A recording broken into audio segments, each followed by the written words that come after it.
Si Mitch yun ah. Anong ginagawa niya dito?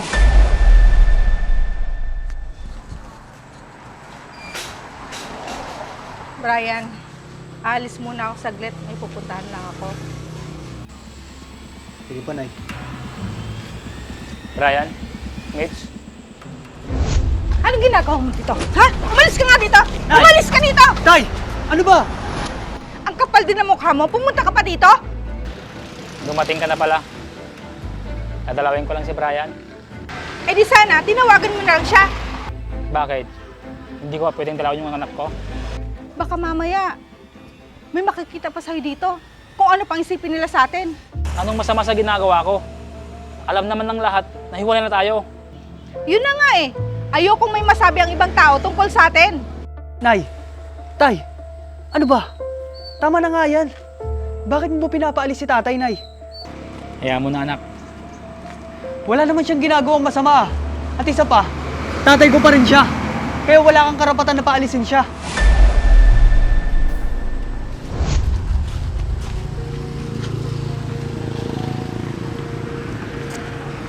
Ayos lang po ba kay tay? Ayos lang ako anak. Hinayaan mo na sana yung nanay mo. Hindi tay. Sumusobra na kasi si nanay. Kilala kong nanay mo. Galon talaga yun. Tara tay, pasok muna tayo sa loob ng bahay. Wag na anak.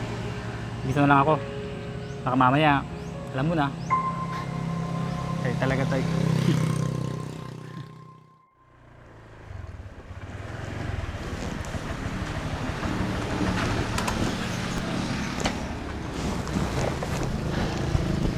Paano ba yan? Sundayin ulit kita bukas? Hindi ba ako nakakaabala sa'yo? Hindi no. Sige, para makatipid din ako sa pamasahe. Hindi mo ba talaga ako papapusukan sa loob ng bahay niyo? Naku, tsaka na Brian, wag mo na ngayon. Baka kasi, Baka ano? basta, mahigpit kasi sa akin si Papa. Magpapakilala naman ako sa kanya. Isa pa, malinis naman yung hangarin ko sa'yo. Wag mo na ngayon, Brian. Sa susunod na lang.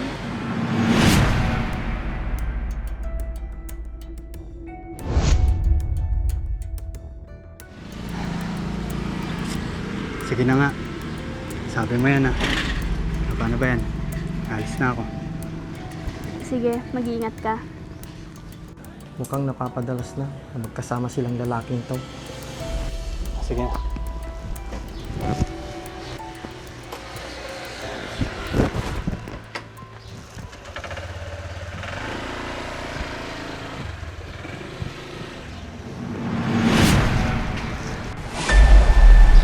Rysel, Tama na po. magkasama na naman kayo ng katrabaho mo? Opo, Pa. Napapadalas na yata ang pagsama-sama mo sa kanya, anak. Wala naman pong masama na kasama ko siya. Pwede ka naman magpahatid sa akin, anak. Pa, malaki na ako. Hayaan niyo na po ako. Nasa tamang edad na po ako. Kailan ka pa natutong sumagot, ha? Pa, nagsasabi lang naman po ako sa inyo. Tsaka wala naman po kami ginagawang masama. Bata ka pa, Rysel. At marami ka pang makikilalang lalaki. Bakit po ganyan kayo makapagsalita sa akin? Iniisip niyo ba na lolokohin ako ni Brian? Basta! Wala akong tiwala sa lalaking yon. Tapos! Bakit ba ganyan kayo mag-isip pa? Hindi naman lahat manloloko. Rysel, ano ba nangyayari dito?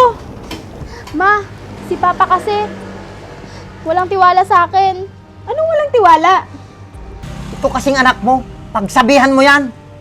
Baka mamaya, mag-asawa na agad yan. Masong, huwag mo naman pag-isipan na hindi maganda yung anak mo. Sobra naman kayo sa akin magsalita pa. Rysel! Rysel, bumalik ka nga dito! Nakita mo na yung ginawa mo sa anak mo? Kaya matigas ang ulo ng anak mo dahil sa'yo! Bakit ba wala kang tiwala sa anak mo?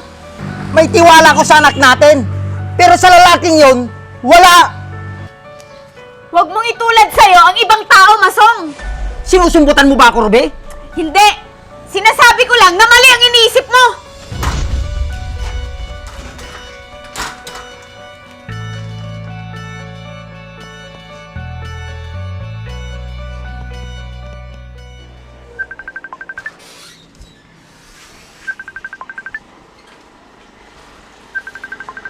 Rysel? Ba't siya tumatawag?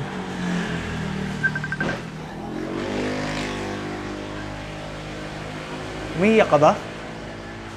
Bakit? Ano nangyari? Si Papa kasi. Bakit si Papa mo? Ang dami niyang sinasabi sa akin. Lagi na lang siyang ganun sa akin. Anong ibig mong sabihin? Ayaw niyang nakikitang may kasama akong lalaki. Baka naman concern lang siya sa'yo. Bakit? Wala ba siyang tiwala sa akin? Anak niya ako. At hindi naman ako gagawin na ikapapahamak ko. Hayaan mo na lang ang Papa mo. Patagal na nga siyang wala sa tabi namin. Tapos ganun pa siya sa akin.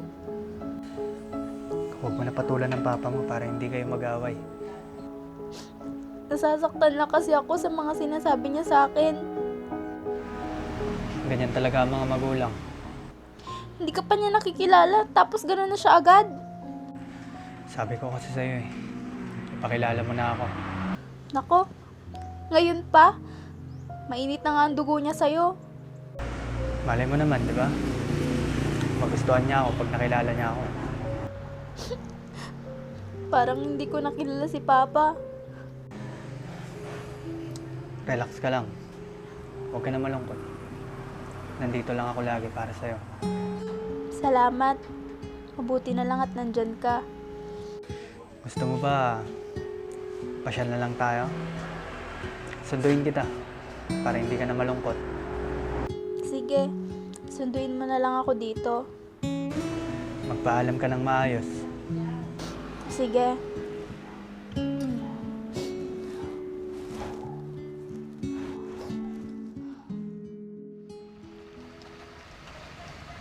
Tao po! Tao po! Tao po! O, ikaw pala, Mitch. Halika, tuloy ka. Anong ginagawa mo dito? Nandyan ba si Masong? May gusto lang sana akong sabihin sa kanya. Oo, nasa likod siya. Gusto mo bang tawagin ko? Naku, wag na. Ako na lang pupunta doon. Pwede ko ba siya makausap? Pwede naman. Alis lang ako saglit. May bibilhin lang ako sa may tindahan. Ganun ba? O sige, hintayin na lang kitang makabalik. Naku, wag na. Baka mamaya mainip ka pa. Saglit lang naman ako. Sige, hintayin na lang kita dito. Sige, alis muna ako ha. Sige.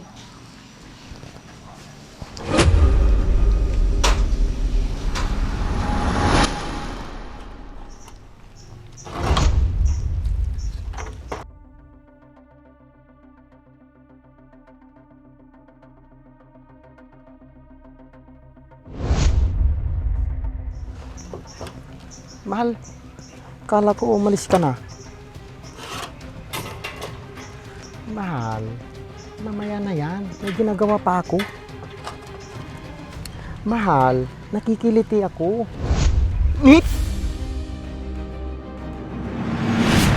Sinasabi ko na nga ba, Masong, mahal mo pa rin ako. Tumigil ka nga, Mitch. Nasisiraan ka na ng bait. Masong, bakit ba ayaw mong aminin na mahal mo pa rin ako? Tigilan mo nga ako. Matagal na tayong tapos. At gusto kong ayusin ang buhay ko. Pero, paano na yung mga plano natin? Lahat ng mga pinag-usapan natin. Kalimutan na natin lahat ng yon. Ayusin mo ng pamilya mo. Pero Masong, ikaw ang mahal ko. Sa'yo ko lang naramdaman ang pagmamahal na hindi ko naramdaman sa asawa ko. Patawarin mo ako, Mitch. Gusto ko nang ayusin ang buhay ko. Nasaan na yung pangako mo, Masong? Na ako lang. Nagkamali tayo sa mga ginawa natin, Mitch. Kaya, itama na natin. Hindi ganun kadali yun, Masong. Anong gusto mong gawin ko? Iwanan ko ang asawa at anak ko? Para lang sa'yo? Huwag mo nang ipilit yung gusto mo. Umalis ka na dito, nakikiusap ako sa'yo. Aalis ako dito. kung papayag ka na ipagpatuloy pa rin yung nasimulan natin. Mali yun, Mitch. Maling-mali yun. Sige, gusto mong sabihin ko kay Ruby ang totoo? Anong totoo?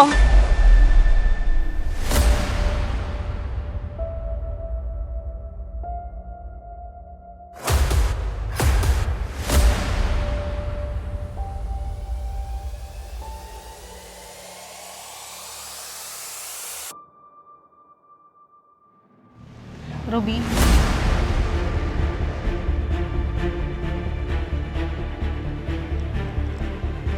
Kasi... Ano ba yun, Mitch?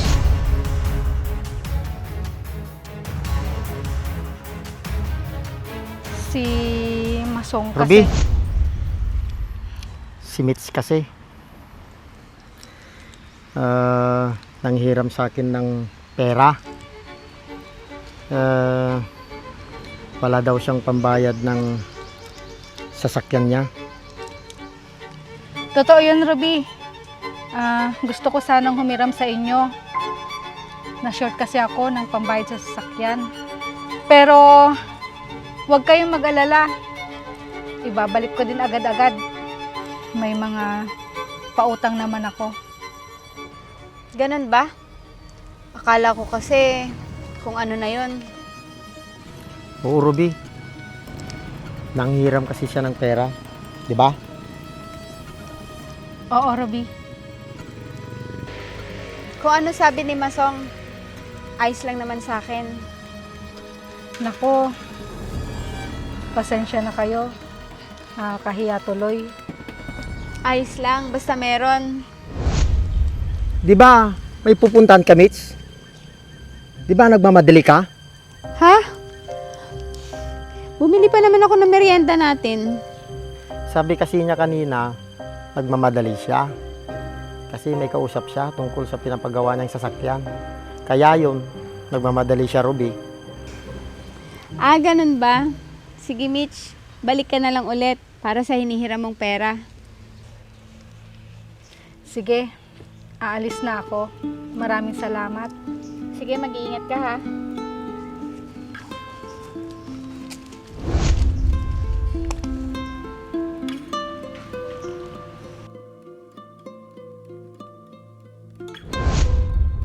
Alam kong may nararamdaman ka pa rin sa akin, Masong. Pilit mo lang tinatago.